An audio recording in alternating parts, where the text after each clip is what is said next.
Hello and welcome to My Security TV. My name's Chris Cubbage. I'm at the Australasian Oil and Gas Exhibition at the Perth Convention Centre. I'm joined by Mr Philip Hine, the Director of the Dangerous Goods Safety Branch for the Department of Mines and Petroleum. Philip, thanks for joining us. You're welcome, Chris. Philip, we want to talk about the reforms that were introduced in 2008 in relation to dangerous goods, explosives, Yes. And the management plans that are required around those. Can you maybe take us through that? Sure.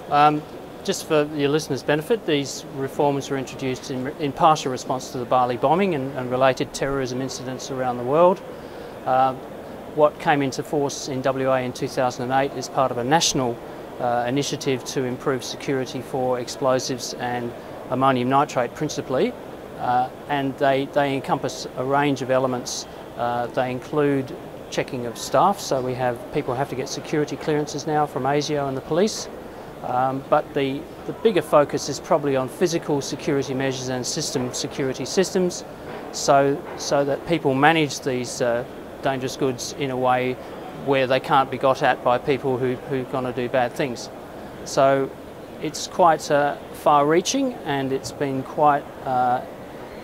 had quite an impact on the industry around the state. And as you can imagine, in a mining state like ours, we're using literally 1 million tonnes a year of ammonium nitrate and hundreds of thousands of tonnes of explosives and related things. So it's a big issue. So prior to 2008, there were no probity checks on people handling explosives? Not really, no. And now there's requirements for security management plans. That's and correct. Emergency management plans? Yes. We are aware that there's an accreditation process for consultants to actually check these plans and make sure that they're suitable.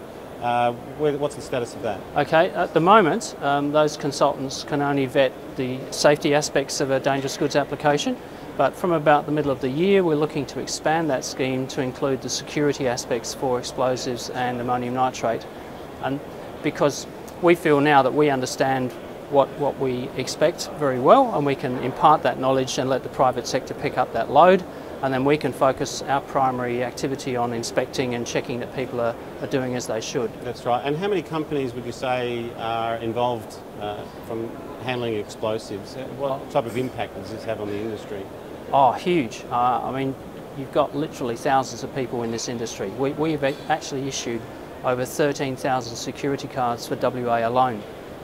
There are some 3,000 shot firers in this state. So it's an enormous industry, and this is very far-reaching significance. So it's going to be a challenge to regulate and check these plans? It is. We do try to focus our attention more at the company level, so the companies are driving the security arrangements, and the people like the shot firers are coming in at the ground floor and delivering services, but within that security umbrella. Right. There's amendments coming through later on the year for the accreditation of consultants. Yes. We'll keep a watching brief on that from you, and thanks very much for joining us. You're welcome. Thank you very much. Appreciate it, Philip. Thanks. Thank you.